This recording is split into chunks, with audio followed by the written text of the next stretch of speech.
be honest, when we made our way out here, we all thought, well, I mean, there's a possibility we'll break it, but it's iffy.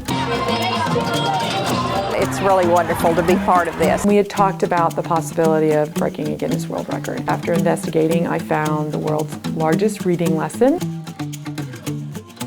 Lesson was 451 participants in a reading lesson for 30 minutes. The thing about the reading lesson is I really wanted to use a book that I felt like was going to help us kick off. Give me a thumbs up if you're ready. What we are here at Pope, since this is our first year.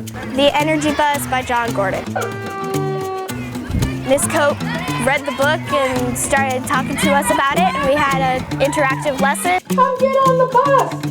The bus driver wasn't his usual bus driver. I'm on their newsletter and their key communicators and all that, and told her I'd like to come and I thought was just going to be an observer. We kind of felt like we could have had it in the bag when we saw it was 451, because right now I currently have 976 students.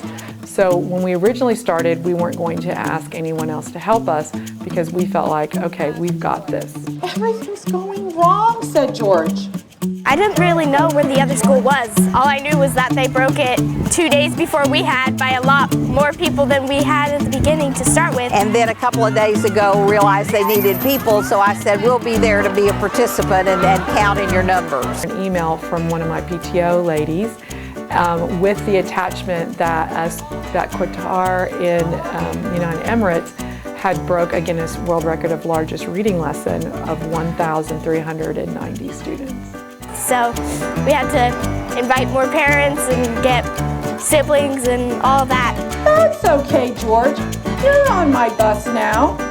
I call it the Energy Bus. Sit down and I'm going to teach you some rules that will take you on a positive ride through life. I think it's a good lesson to tell your kids, you know, there are obstacles in life. Energy Bus is about a kid named George, and he is not an inherently positive person. And you can have a moment of doubt, like, can you really do it? Are you ready to learn the first rule Joy asked? If you are, say yes 3 times. Yes, yes, yes.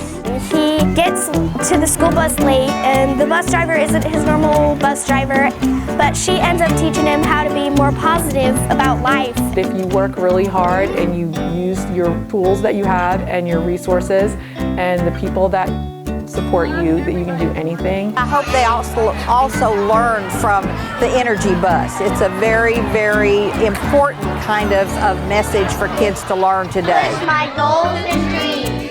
I think enjoy the ride, the 5th rule. That's important, because if you're not enjoying life, if you don't try your best and have fun with life, then it's always going to be a really hard thing. So to enjoy the ride is important. After all the STAR tests and all the pressure for kids to have something so positive to be part of. I knew we just had to be 1390. I thought we would break it, but I didn't think it would be by that much people. We broke it by 200 more people than the other school, which is really crazy.